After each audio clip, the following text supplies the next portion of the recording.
pembahasan pertama yang akan kami bahas adalah pengertian insertion sort. Insertion sort sendiri merupakan algoritma pengurutan atau sorting sederhana yang bekerja seperti cara kita menyusun kartu di tangan. Ambil satu persatu elemen dari kumpulan data, tempatkan elemen tersebut pada posisi yang tepat di bagian data yang sudah terurut. Dengan kata lain, insertion sort membagi daftar menjadi dua bagian. Yang pertama, ada bagian kiri, N sudah terurut. Yang kedua, bagian kanan, N belum terurut. Seperti iterasi, satu elemen dari bagian kanan diambil dan disisipkan atau insertion ke posisi yang benar di bagian kiri. Jadi kita masuk langkah-langkah algoritma. Misalnya kita punya array ada 5, 2, 4, 6, 1, dan 3. Anggap elemen pertama adalah 5 yang sudah terurut. Kita ambil elemen kedua yaitu 2, bandingkan dengan 5. 2 lebih kecil daripada 5, jadi sisipkan sebelum 5. Ya, kita anggap elemen ketiga yaitu 4. Bandingkan dari kanan, 4 lebih kecil dari 5. Sisipkan sebelum 5. Di sini ada elemen keempat itu 6, jadi 6 lebih besar daripada semua elemen yang ada di sini, tidak ada perubahan. Dan kelima ada elemen kelima yaitu 1. Bandingkan mundur, sisipkan di awal. Jadi 1, 2, 3, 1, 2, 4, 5, 6, dan 3. Ambil elemen ke-6 yaitu 3. Sisipkan di antara 2 dan 4.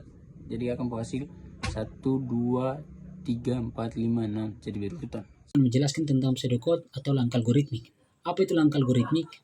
Langkah algoritmik adalah urutan instruksi logis dan terstruktur yang menjelaskan bagaimana suatu permasalahan diselesaikan langkah demi langkah sebelum diubah menjadi kode program sebenarnya. Nah, dalam langkah algoritmik ini terdapat beberapa ciri-ciri, di antaranya yang pertama, ditulis dengan urutan yang teratur dan logis. Kemudian yang kedua, mengandung perulangan atau loop, pengkondisian if atau else, dan proses perhitungan atau pemindahan data. Yang ketiga, tidak tergantung pada bahasa pemrograman tertentu. Yang keempat, mudah dipahami oleh manusia sebelum diterjemahkan ke dalam komputer. Nah, teman-teman, saya akan menjelaskan contoh pada gambar yang teman-teman lihat. For i in range 1n, artinya lakukan perulangan i dari 1 sampai n-1. Karena array A dimulai dari indeks 0, maka kita mulai dari elemen kedua, i sama dengan 1. Tujuannya, setiap langkah akan memasukkan elemen ke posisi yang benar di bagian kiri yang sudah terurut.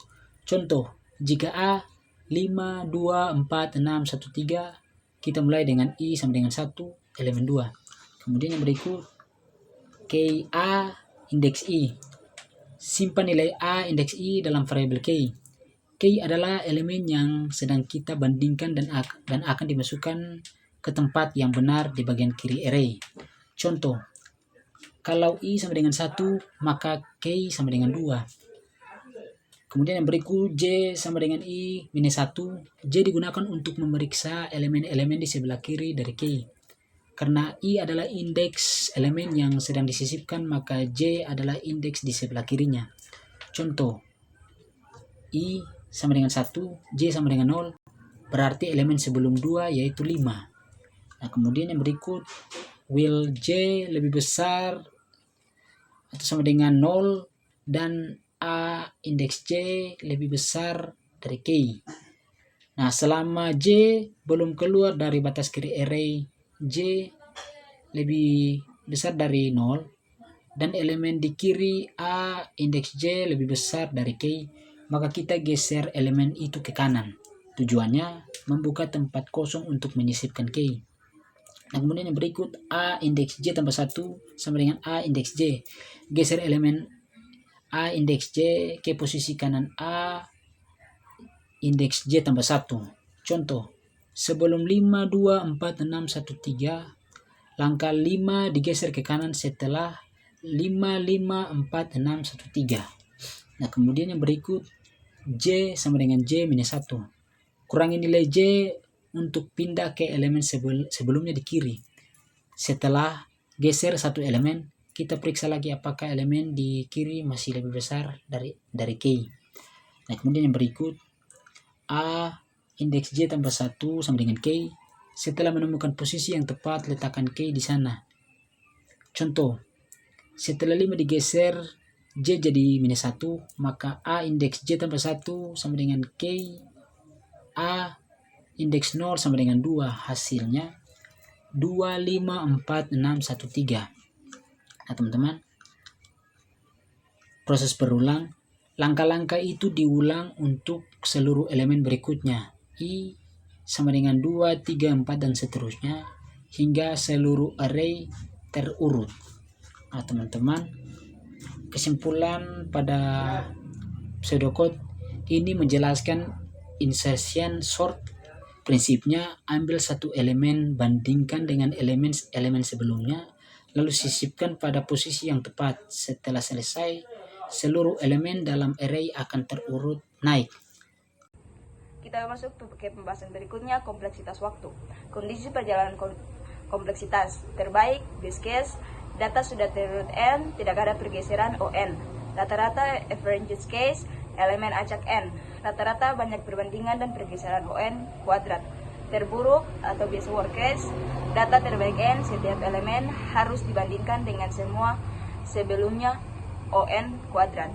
Kompleksitas ruang hanya membutuhkan beberapa variabel tambahan n, on, atau in place sorting. Tidak perlu array tambahan besar. Kelebihan dan kekurangan. Kelebihan, sederhana dan mudah diimplementasikan, efisien untuk data kecil atau hampir terurut, sorting dilakukan in place, tidak butuh memori tambahan. Yang berikut kekurangan. Kurang efisien untuk data besar karena n kuadrat, banyak perbandingan dan pergeseran pada data acak besar. Baik, sekian dari materi yang kami bawakan tadi. Kami harap Pak atau Ibu yang menonton video kami bisa paham dan mengerti. Sekian dan terima kasih.